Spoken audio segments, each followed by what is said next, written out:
بسم اللہ الرحمن الرحیم۔ ناظرین، کالے مرچ کے کچھ دانے پانی کے ساتھ کھا لینے سے کمر اور ٹانگوں میں درد ہو تو غائب ہو جائے گا۔ ہلدی کو دودھ میں مکس کر کے 15 دن تک روزانہ استعمال کریں۔ چند دن بعد کیل موسے اور دانے ختم ہو جائیں گے۔ اگر آپ کو معدے کی کمزوری ہو جائے تو سابودانہ 1 کپ دودھ میں پکا کر کھا لیں۔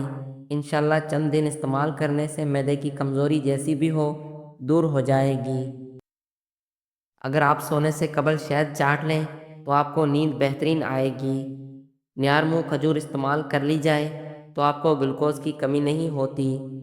شام کے وقت کیلا استعمال کرنے سے سینے میں بلغم پیدا ہو جاتی ہے۔ خارش کو دور بھگانا ہے تو ناریل کے تیل میں کافور ملا کر متاثرہ حصے پر لگائیں۔ گھر میں بلیاں پالنے سے فالج کا خطرہ اور دل کا دورہ کم ہوتا ہے۔ جو لوگ مسلسل ڈپریشن میں رہتے ہیں ان کے چہرے پر جھریاں جلدی آ جاتی ہیں۔ آپ ڈپریشن کو کنٹرول کرنا سیکھیں، آپ کی عمر میں اضافہ ہو جائے گا۔ ناشپاتی وٹامن سی سے بھرپور ہوتی ہے۔ یہ انسانی جسم میں قوت مدافعت بڑھاتی ہے، معدے کو ٹھیک رکھتی ہے۔ سانس کے مریضوں کے لیے فائدہ مند چیزیں۔ کیا آپ کو معلوم ہے کہ ٹھنڈے کمرے میں سونے سے وزن کم ہونے میں مدد ملتی ہے؟ جو انسان افطاری کے بعد عشاء سے قبل 41 بار سورہ فاتحہ شریف پڑھ کر دعا کر لیا کرے، پورا سال آنے والے تمام پریشانیوں اور مصیبتوں سے چھٹکارا مل جائے گا۔ سفید آٹا معدے کے مسئلے بڑھاتا ہے بلکہ آنتوں کی بیماری کا بھی باعث بنتا ہے۔ بدن میں طاقت پیدا کرنی ہے تو گھاس پر ننگے پاؤں چل لیں۔ روزانہ سلاد میں کھیرے کا استعمال ضرور کریں۔ جو بچے جلدی بولنا شروع کر دیتے ہیں ایسے بچوں کی یادداشت بہت مضبوط ہوتی ہے۔ جو لوگ بہت جلد آپ کے ساتھ یارانہ بنانے میں کامیاب ہو جاتے ہیں ایسے لوگ بہت جلد آپ کو دھوکہ دیتے ہیں۔ بکری کی چربی مردانہ طاقت بڑھاتی ہے۔ نیند پوری ہو جانے کے بعد بھی آنکھوں میں نیند باقی رہے تو جان لو کہ دماغ کمزور ہوتا ہے۔ اگر آپ کے ہونٹ کالے پڑ جائیں تو رات کو سونے سے پہلے دہی کی ملائی اپنے ہونٹوں پر لگائیں، اس سے آپ کے ہونٹ لال اور ملائم ہو جائیں گے۔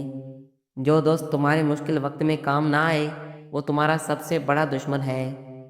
کسی کے گھر جاؤ تو اپنے زبان اور اپنے آنکھوں پر کنٹرول کریں۔ آنکھوں کو قابو میں رکھیں اور جب اس کے گھر سے نکلو تو اپنی زبان قابو میں رکھو تاکہ وہاں کی عزت اور لاج دونوں محفوظ رہیں۔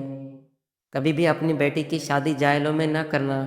خدا کی قسم اس لڑکی کو مرنے کی ضرورت نہیں پڑتی، تھوڑے عرصے میں وہ خود ہی مر جاتی ہے۔ روزانہ ناخن رگڑ لینے سے بلڈ پریشر میں بہتری آتی ہے اور بال جھڑنا بند ہو جاتے ہیں۔ ایک سانس میں پانی کبھی نہیں پینا چاہیے، اس سے سینے میں درد پیدا ہو سکتا ہے۔ اگر آپ اپنے وزن میں اضافہ کرنا چاہتے ہیں تو ابلے ہوئے آلو کھائیں۔ زیادہ چاول کھانے سے ڈائبٹیز کی بیماری بڑھ جاتی ہے۔ ہاتھ پاؤں کالے رنگ کے ہوں تو اونٹنی کا دودھ لگاؤ۔ دہی کے اوپر والا پانی جگر کو صاف کرتا ہے، دن میں 1 گلاس ضرور پئیں۔ انار کا جوس پیٹ کی صفائی کر دیتا ہے اور چربی کو کم کرتا ہے، بلڈ پریشر کو کنٹرول کرنے میں بہت مفید ہے۔ یہ 3 کام کسی کے دل میں بھی آپ کی عزت بڑھاتے ہیں۔ پہلا سلام کرنا، دوسرا کسی کو جگہ دینا اور تیسرا اچھے نام سے پکارنا۔ فیٹی لیور کی مریضوں کو دودھ کا استعمال نہیں کرنا چاہیے۔ اگر آپ کو تھکاوٹ محسوس ہونے لگے تو تھوڑا سا گڑ کھائیں۔ بار بار پیشاب آنے کی پرابلم ہو تو اجوائن کو باریک پیسیں اور اس میں سونف کے چند دانے ملا کر دونوں کا سفوف بنا لیں اور گرم پانی کے ہمراہ آدھے چمچ کھائیں۔ زندگی بھر پیشاب کا مسئلہ نہیں ہوگا۔ انگور کھایا کرو، دماغ تیز ہوتا ہے، اس سے آپ کی دماغ کی ذہانت میں اضافہ ہوتا ہے۔ حضرت علی رضی اللہ تعالیٰ عنہ نے فرمایا، 4 باتیں اپنی بیوی کو کبھی مت بتانا۔ پہلے اپنی بیوی کے سامنے کبھی مت روئیں، چاہے کتنی بھی تکلیف ہو، کتنی بھی پریشانی ہو، چاہے اندر سے کتنے ہی ٹوٹ چکے ہوں، لیکن بیوی کے سامنے کبھی آنسو مت بہائیں، ورنہ تمہاری بیوی یہی سمجھے گی یہ مرد بہت کمزور ہے، وہ اپنے جذبات پر قابو نہیں پا سکتا، چھوٹی چھوٹی چیزوں پر اداس ہو جاتا ہے، لہٰذا وہ تمہیں کمزور سمجھنا شروع کر دے گی۔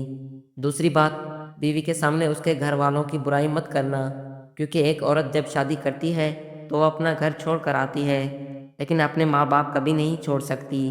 دوسری بات، عورت کو کبھی اپنی کمائی مت بتانا، کیونکہ ایک مرد کو ہی پتہ ہوتا ہے کہ گھر کس طرح چلانا ہے، سب کے خرچے کس طرح پورے کرنے ہیں۔ ہاں، عورت کو اس کا جیب خرچہ ضرور دیں، اس کی ضروریات کا خیال ضرور رکھیں۔